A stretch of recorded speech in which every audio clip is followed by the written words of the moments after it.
Suspense.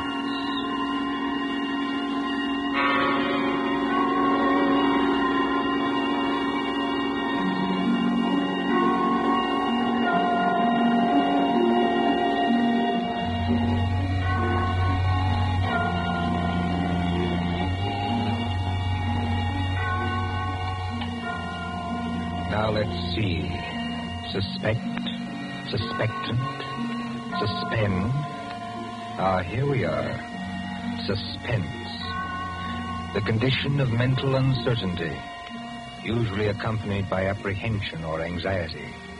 Fear of something which is about to occur, as do not keep me any longer in suspense.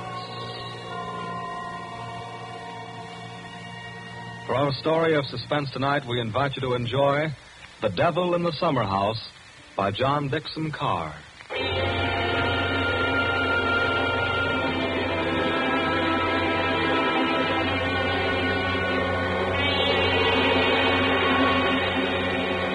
Somewhere along the Hudson, perhaps not far from Tarrytown, there is a modest house in its own grounds. Behind it, in a spacious garden, stands a summer house of evil memory. More than 25 years ago, a man shot himself, or at least died, in that summer house. They found Major Kenyon with a scorched bullet hole in his head and the weapon beside him. But we are in the present now. The latticed summer house has grown heavy with vines, and only the other evening 2 men came into that garden at twilight, over the shaggy grass, as a storm was brewing along the Hudson. 2 men, the lawyer from New York. Who's there? And Captain Burke of the homicide squad. Easy, my friend, easy. I was just going to ask you the same thing. My name is Parker. I'm an attorney. You're not Captain Burke. Yeah, the very same and no other. I thought I recognized you, Mr. Parker. Must be something important to bring you so far from New York at this time of night. I was in Tarrytown anyway. I thought there'd be a housekeeper here, but I don't see any light. You've got business here?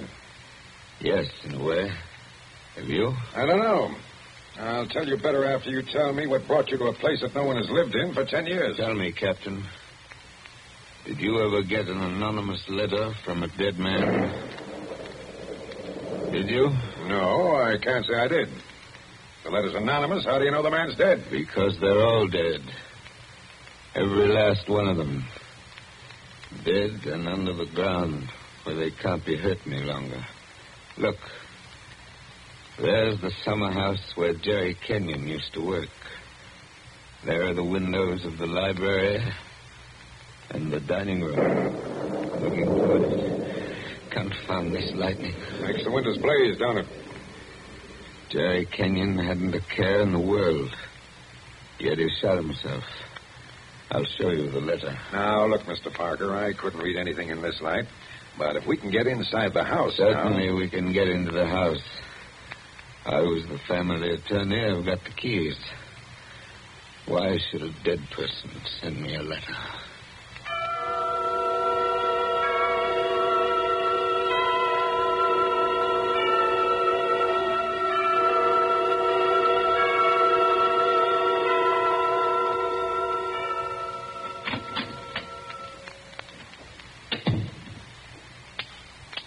No lights working, eh?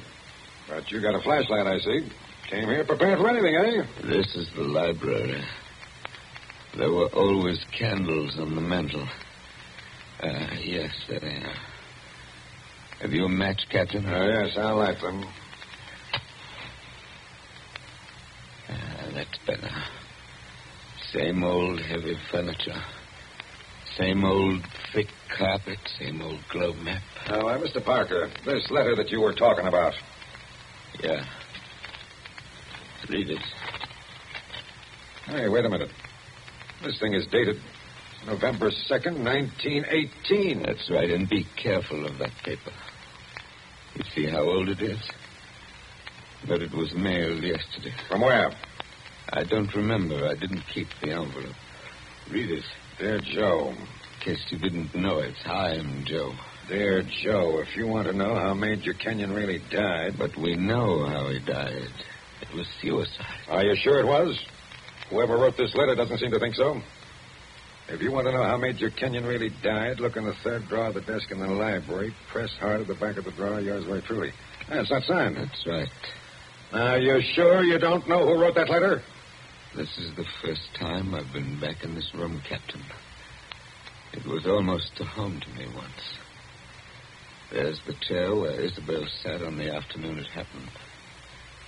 Isabel was Jerry Kenyon's wife. Beautiful woman. There's the door that the maid let me in by that afternoon. You know, Captain, seems to me they're all here tonight. Who? We stand beneath the sounding rafter, and the walls around us are bare as they echo our peals of laughter. It seems that the dead are there. Yet we stand to our glasses steady. You know it? I was in my school reader. Now, how does the rest of it go? Yet we stand to our glasses steady and drink to our comrades' eyes. Here's a glass to the dead already. Hurrah for the next that dies. Excuse me, Captain. I don't know what's come over me talking that way. I was very fond of these people. Are you going to look in the desk drawer? This is a lot of nonsense. Then why are you here, Mr. Parker? Jerry Kenyon was always a happy man. At least that's what I always thought. Big, boisterous fellow. Yeah? He had a good position with Vitaton. You know, the phonograph company. Yeah, sure, I know. But he'd just been made a major in the Army. 1917. There was a war on then, too, if you remember. I remember. To make the world safe for democracy. Old days. Old heartaches. Old memories. I remember that blazing hot day in August. And all the windows were up. I remember this room. And Isabel, that was Jerry's wife, sitting in that chair, knitting. I remember...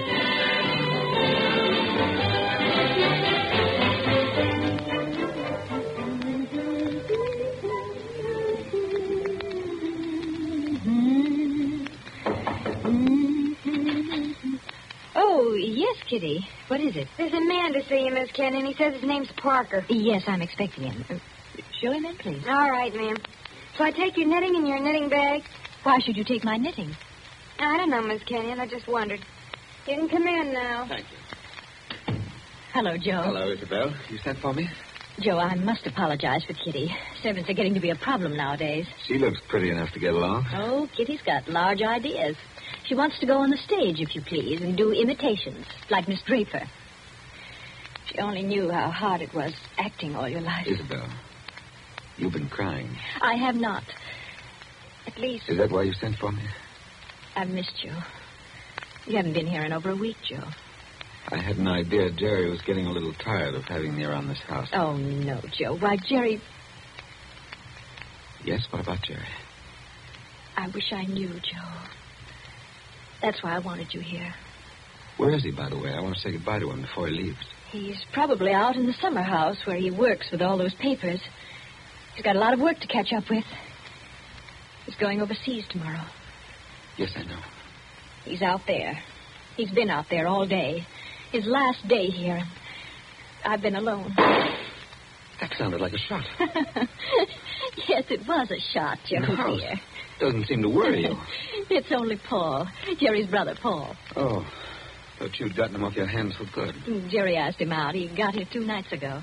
That doesn't make it any easier for you, does it? No, I don't mind. Jerry's fixed him up with a pistol range in the cellar. Paul's a terribly bad shot. Not like the rest of us. You don't seem to like it, Joe. Shall I have Kitty go down and tell him? No, it's bearable. As long as he keeps away. Poor Joe. But, about Jerry, who is it this time? Joe, Jerry's been home 5 days on leave from camp. Well, never mind what camp. But he spent 4 evenings of those 5 with that Fisk woman. Diane Fisk? The redhead with all the money? Oh, she got money? Well, She must have some attraction then. Please understand me, Joe. It's not that I'm jealous any longer. It's just no, that of course not. Jerry goes his way and I go mine. I may not be without admirers myself, if it comes to that. You've no idea how true that is, Isabel. No, I was thinking about Jerry. He may not always be lucky. He may meet some girl who's not as broad-minded as I am. And then when he gives her the go-by... Paul must be getting really furious down in that cell. He's not hitting anything. He must be using a lot of ammunition. Now, your trouble, Joe, is that you're too much of a gentleman. And if you really want to see Jerry, there he is now. Where? Just standing in the door of the summer house. Look out the window. It's finally bright out there. Doesn't he look noble in his new uniform? Sam Brown belt and revolver and everything. Look how he turns around and waves his cap at us. Like a real soldier. Real soldiers don't exactly wave their caps, do they? He does. Jerry? Jerry! Hello there! Jerry, Joe Parker's here. Who? Joe Parker. He wants to see you. Well, give him a drink or something. I'll be up in a minute. Into the summer house again. Not a care in the world, Now, Henry. listen, Isabel, you've got to slow down. You'll be crying again in a minute. Come on over here and sit down. Light hurts my eyes, that's all. Well, then we'll just pull these blinds. We'll still be able to see.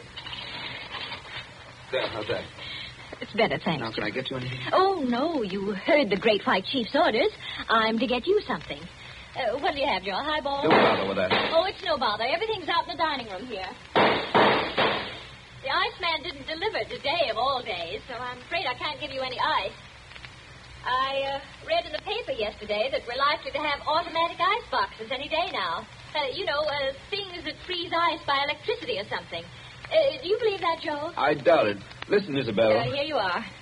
It's not cold at all. It's the best I could do. Thanks very much. What I wanted to say was, couldn't you get that brother of yours to give up practicing now? Hasn't he done his good deed for the day?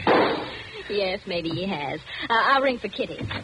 You don't have to call me, Miss Canyon. I'm here. Oh, yes, Kitty. What is it? It's only to tell you there's another visitor.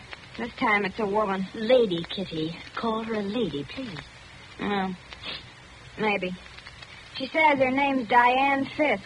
Diane Fisk, that's Jerry. Kitty, tell the lady I'm not in. Lady. She's a fine lady. I don't want to intrude, my dear. I don't want to intrude. Anyway, it's too late, Miss Kenyon. She's coming down the hall now. My dear Mrs. Kenyon. How do you do, Diane? This is a friend of ours, Miss Fisk, Miss Parker. Now, I don't want to intrude, really. I don't. I wouldn't have intruded for worlds, especially on a day like this. Isn't it awful? But your husband simply insisted, my dear Mrs. Kenyon. He simply wouldn't take no for an answer. I'm sure he wouldn't. Do you know what he's brought from his office as a surprise? No. A phonograph recording machine. And he's going to let us use it. So that we can all hear ourselves talk twice. How nice. Heaven's name, can't somebody stop that firing? Don't fly off the handle. Take it easy now. Kitty. Yes, ma'am. Would you please go down the cellar and tell Mr. Kenyon's brother he's driving us all crazy? Tell him to stop. Yes, ma'am. My dear Mrs. Kenyon, I do hope I haven't offended you in any way. I know I'm a silly little chatterbox. They say people who have red hair often are.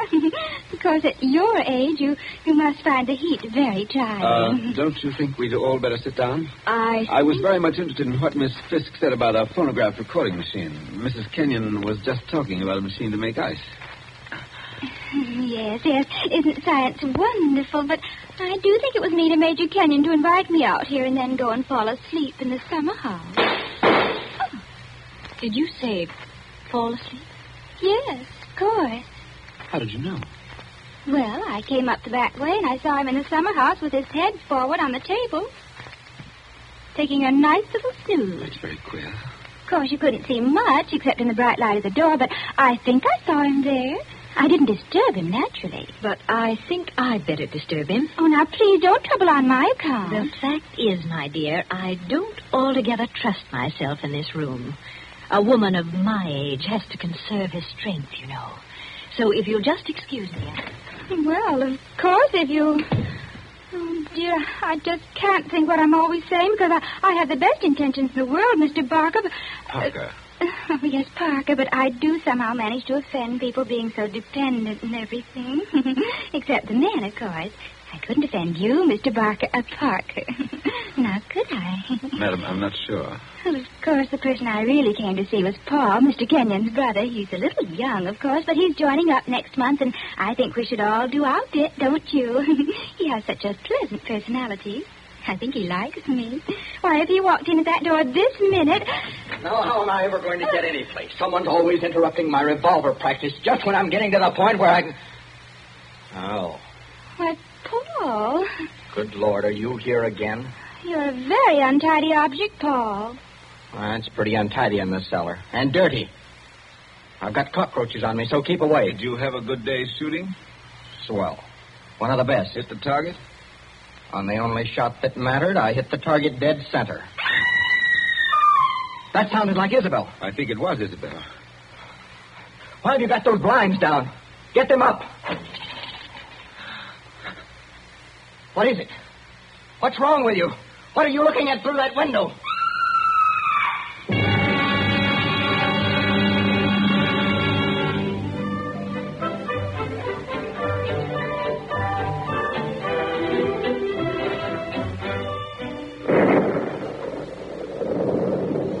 That was 25 years ago, Captain Burke. We found Jerry Kenyon lying across the table in the summer house. He'd shot himself through the head with his own revolver from the holster. It was lying on the floor beside him. Shot himself, right? I see. When Isabel found him, he'd been dead about half an hour. The doctors proved that, did they? Yes, that shot had been fired against his head. The front of his uniform cap was powder burned where the bullet entered. There's no doubt about that. None at all. We never noticed the real shot Because that young lad was shooting off guns like a maniac in the cellar. Precisely. Now they're all dead. By accident, illness, they're all gone. Isabel Kenyon died less than a year afterwards. I think she died just because she was so fond of Jerry. I suppose you've guessed my little secret. Oh, I think I can sort of read between the lines. You were in love with Isabel Kenyon, weren't you? Yes. Well, these things happen. I never let her see it, you understand? Women know, pretty generally. So, they're gone. The youngest of them. And I'm left alone with old tunes, old ghosts, wondering why the fellow ever killed himself. Why? Why? And this morning, out of a clear sky, I get a letter saying, if you want to know how Major Kenyon really died, look in the third drawer of the desk in the library. But I tell you, we know how he died. Well, aren't you going to do it? Naturally. I've got a key somewhere here that fits the drawer. Now, listen, Mr. Parker. In my father's country, in Ireland, they got a saying that when a man's going to commit suicide... I thought of doing that, too. Then the devil comes in and takes him by the hand and talks to him. They say you can see the devil as plain as I see you, just before you pull the trigger. The devil must have been in the summer house that afternoon, then. Oh, no, he wasn't. What do you mean? Major Kenyon didn't kill himself. He was murdered. My dear Captain Burke, the police covered all that at the time. Everybody had an alibi. They did they? Well, think of what I've told you. Isabel and I were together all the time. Paul, her brother, was shooting off guns in the cellar. Yeah? Diane Fisk. Yeah, what about her? Her chauffeur who drove her there swore he saw her walk straight up to the place. She passed the summer house, but didn't stop there. Well, that checks. Even Kitty the maid could prove she'd never stirred out of the house until just a minute or so before Isabel went herself. Oh, and why did the maid have to leave the house at all? She was taking Jerry the black coffee he drank every afternoon. He'd already been dead half an hour then. And that, my dear Captain, disposes of everybody. Well, now listen, Mr. Parker. You're a good guy, and I'm not going to hold out on you any longer. You see, I say Major Kenyon was murdered because I know he was murdered. By an outsider? By one of the people in the house. That's impossible. Is it? Well, why don't you open that desk drawer and see? What time is it? It's 7:45. 7:45? And I haven't got much time. For what? Holy St. Patrick, will you open that drawer? If it's waited 25 years, my friend, it can wait a minute more. I've got the key somewhere in this bunch of keys. Everything the same. Paul never altered what he inherited. Same old desk, same old phonograph. Same old...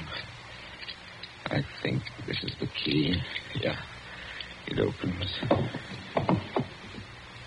There's nothing here except one or two old newspapers. Everything very dirty. The letter says to press hard at the back. Now, have you tried that? Doesn't seem to. Yes, by George, it does work. Well? There seems to be a movable back on a hinge. Well, what's inside? Some sort of flat, round paper parcel sealed with wax. And about as dirty as it can get. Open it, man. Open it. I'm going to. It's a phonograph record. There's a plain white label. Something on it written in pencil. I don't see too well nowadays without my glasses. Here, give it to me. I'll read it to you. Go on.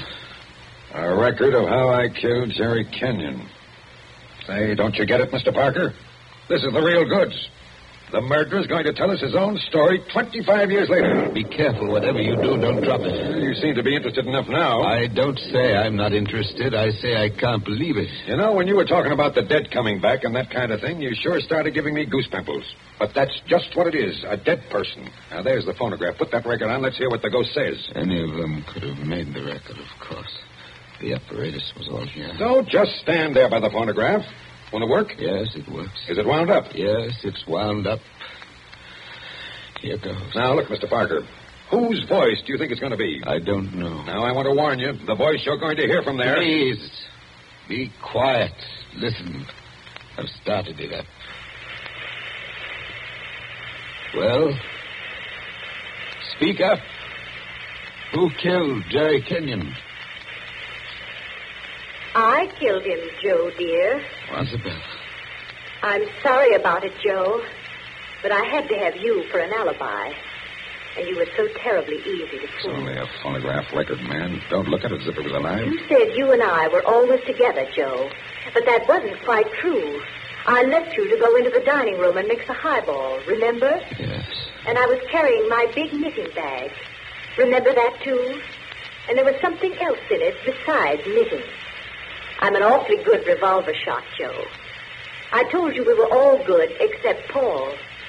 And the back windows of the dining room face the same way as the back windows of the library. Thank you, Isabel. Thank you. Jerry was in the summer house. I made a sign to him from the window, and he came to the door there. In bright sunlight, 50 feet away. Again, Isabel. Joe, don't you know what August heat is in a wooden summer house? Didn't anybody see that no man would be wearing a cap inside on a day like that? Jerry had taken his cap off before he went into the summer house. We saw him do it. He was bareheaded when he came to the door. So I lifted the revolver and shot him through the head. Then I dropped the gun back in my knitting bag and went back into the library with your drink. Isabel. Don't talk back to the thing, There man. was You'll drive me something else screwy. in my knitting bag, too. I had to use it. It was a duplicate of Jerry's army camp with a powder-burned hole already fired through it in the place I wanted. Very clever of you, Isabel. So I've been the goat for 25 years. I waited for some time and then slipped out to find the body. I fitted the new cap over Jerry's head in place where it ought to go. I put the old cap in my knitting bag. I took his revolver out of the holster and kept it. The gun that I used, I dropped on the floor beside him. So I proved it was suicide. You see? You proved it to me. Joe, listen, I'm very sick. They tell me I'm going to die. You are dead. Joe, I'm afraid. I'm going out in the dark, and I don't know what's there. Don't go away, Isabel. Come Joe. on. Just for a minute. Okay, I've had just about enough of this. Joe, I want you to tell everybody about it. I want you to tell them how a poor, crazy woman couldn't stand that man any longer, and how... It's cut off, and it's going to stay cut off. Thank you. I've heard about enough, too. But you can't arrest her now, my friend. You can't arrest her now. After hearing that, I'm not going to arrest anybody. Tell me, Captain. Did you know what was on the record? No. That's why I had to hear it. I knew about it, but I wasn't sure what it had to say. But so help me, I never guessed how hard it would hit you. Man, don't you get it even yet? Yes, I get it. Oh, no, you don't. You don't see anything. That was how the fake suicide was managed, yes. That's just how it was all done, bar one or two little things. Only... Only what? Only it wasn't Isabel Kenyon who committed the murder. Did I hear you correctly? You did? This is another one of your little jokes, I imagine. Can't you let me alone? Have you some kind of personal spite against me? What did I ever do? You're going to hear the real truth now if I have to hold you down in that chair. I know Mrs. Kenyon didn't kill her husband because I've just come from talking to the real murderer up the river. But they're all dead. Oh, no, they're not. And I haven't got much time either. That clock's just going to strike 8. What's the time got to do with it? Good deal if you'll follow me. Mrs. Kenyon died less than a year after her husband, didn't she? Yes. But it wasn't Mrs. Kenyon's voice you just heard on that record. What? I'm telling you, the real murderer hated her. Hated her like poison and wanted her blamed for the crime. When Mrs. Kenyon died, the real murderer wrote a letter. Well? But she never mailed that letter. She made a lying record of Isabel Kenyon's voice as evidence. Now you figure it out for yourself.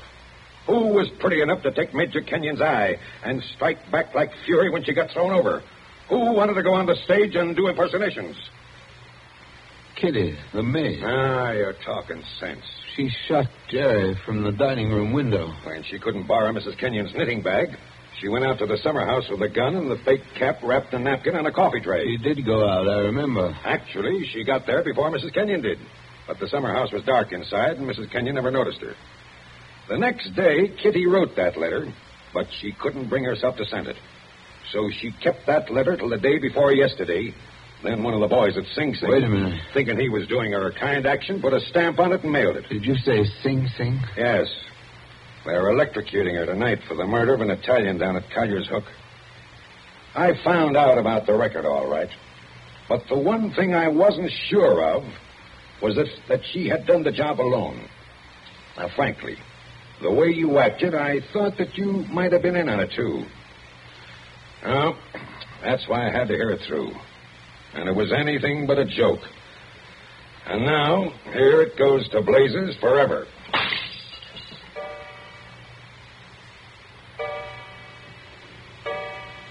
Eight o'clock. Now, she's dead.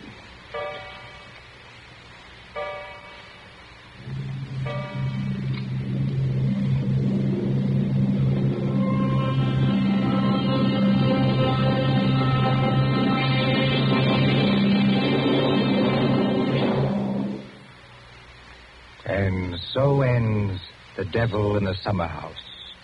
Tonight's story of suspense.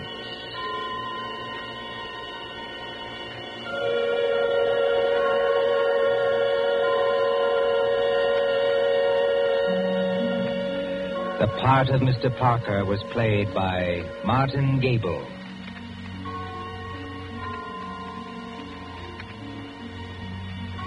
Again next Tuesday at 9:30 p.m. Eastern Wartime. A story dedicated to the thrill of the nighttime. The hushed voice and the prowling step. Another adventure in suspense. William Spear, the producer, John Dietz, the director, and John Dixon Carr, the author, are collaborators on Suspense. This is the Columbia Broadcasting System.